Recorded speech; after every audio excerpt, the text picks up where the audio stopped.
Special orders of business. The clerk will read the first resolution. House Concurrent Resolution 30, in memoriam, Ricky John Best. The question now arises upon final reading and consideration of House Current Resolution 30. Representative Meek. Thank you, Mr. Speaker. Colleagues, today we recognize and honor Ricky John Best to express our gratitude for his heroism and to acknowledge the incredible life he led through House Concurrent Resolution 30. It is hard to fully encapsulate in words all the things that Ricky John Best was and meant to those who knew him. He was a loving husband and father, a 23-year U.S. Army veteran, a dedicated co-worker and colleague, and a hero. I first met Ricky several years ago. Both of our families go to the Christ the King Catholic Church in Milwaukee. And later in 2014, we both ran for a county office in Clackamas County.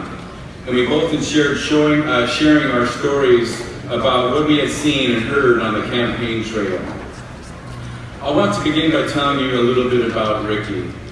Ricky John Best was born on February 7th, 1964.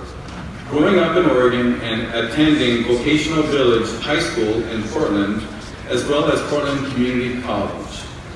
It was at PCC that Ricky met his wife, Mian. Together they had 4 beautiful children, 3 sons, Eric, Isaac, and David, and a daughter, Tamam. Ricky served our country for 23 years in the U.S. Army with deployments to both Iraq and Afghanistan.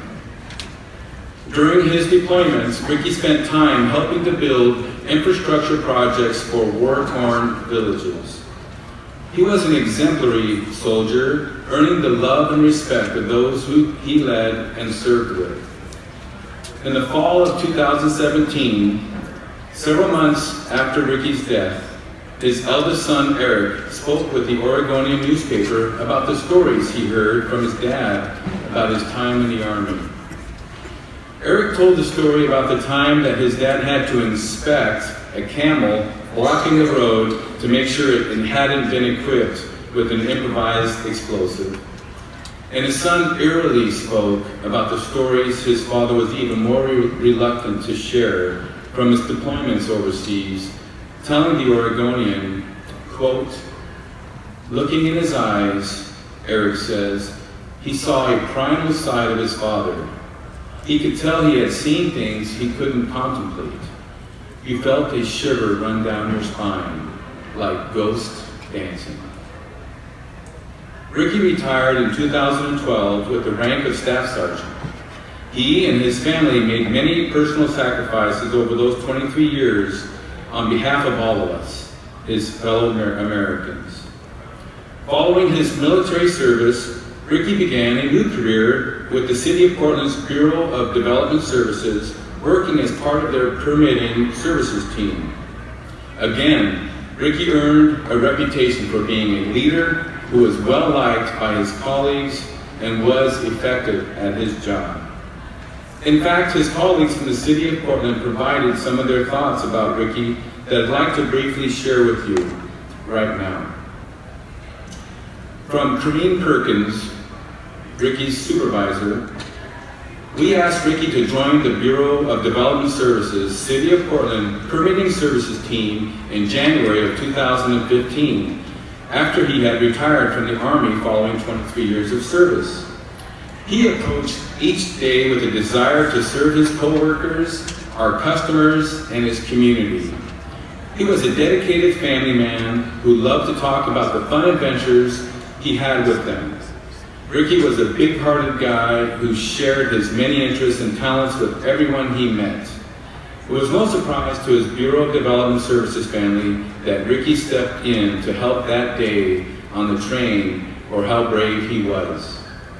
His kindness and service will never be forgotten. From Nancy Thorrington, the words that came to mind when I think of Ricky are honor, humility, love, dedication, and compassion. He loved and was dedicated to his family, his church, his community, his country, and in the end, 2 strangers. He loved his flowers and his garden. I will never forget, on our way from his services to the cemetery, the streets were lined for miles with people waving flags, some in their military uniforms, supporting the man that they didn't know. We were raw with emotion, and this outpouring from the community was as solve. My hope is that we can take this love and compassion to counteract the hate and fear as the way to honor Ricky's memory. Gary Richards was here this afternoon. Selfless, resolute dedication to family, friends, and country most accurately represents Rick Best. Rick actively stood for what he believed in. He worked tirelessly to find peaceful solutions to conflict he encountered and was fearless in placing himself in the middle of those situations. That he cared for the well-being of total strangers as he did, knowing that potential cost of such an action is a rare thing indeed. Yes, Rick paid the ultimate price for his willingness to stand against hate, yet there is more to that story than meets the eye. Know that he was not reckless.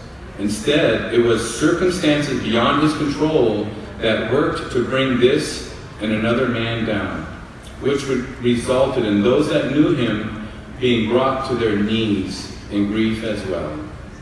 Personally, it was a long road to determine this, but I have come to the conclusion that the best way to honor Rick is to honor his intent. To do this, one does not need to stand in direct opposition to the anger Rick faced that day. Instead, if we all work to emulate to at least some degree the best of even one individual we respect and admire, and to pay forward that which we admire in that individual, then our world will be that much better for all. Thank you for those thoughts. Any of us would have been lucky to call Ricky a colleague. On May 26, 2017, Ricky was riding the Max home from work, returning to his family, when he saw something that he just could not ignore.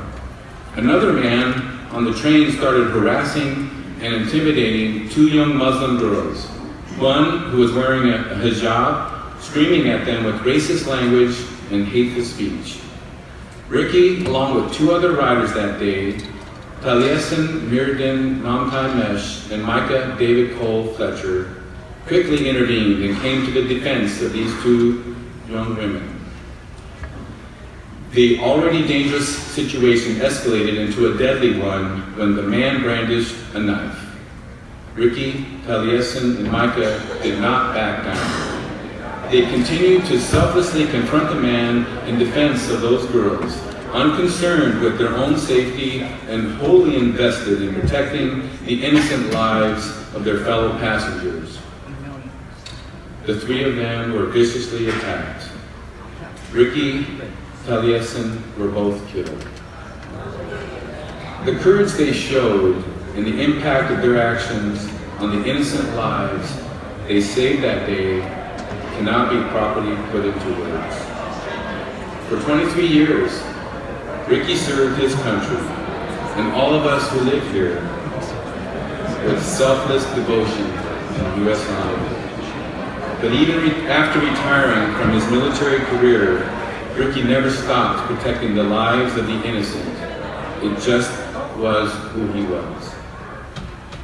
Ricky touched the hearts of all who knew him, worked with him, and loved him. Ricky was laid to rest with honors, military honors, at Willamette National Cemetery. He is survived by his wife, Ian, his sons, Eric, Isaac, and David, and his daughter, Tremont.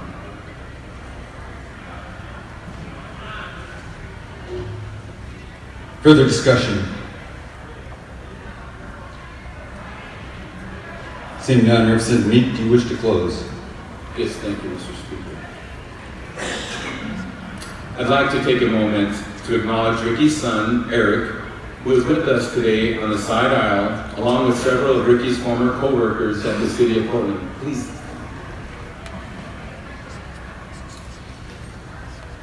Ricky John Best was a loving and devoted husband, a dedicated father, a deeply respected co-worker, a kind and caring member of our community, a loyal friend, and a veteran of this country. With the adoption of House Concurrent Resolution 30, we will help honor Ricky and the amazing life he led. And we will express the deep felt gratitude that we share for his selfless heroism on behalf of his fellow Oregonians. I just want to briefly interject that it is going to the same church as him. We attend him and his family. We attend the same masses on occasion. And it breaks my heart to see just this beautiful family come to church. They are so loyal and faithful to their belief and understand the sacrifice that Ricky made to our country and to our innocent and victims. So it's been an honor for me to be able to bring this resolution and honor him and his family. In the words of his son, Eric, he couldn't just stand by and do nothing. He died fighting the good fight, protecting the innocent. Thank you.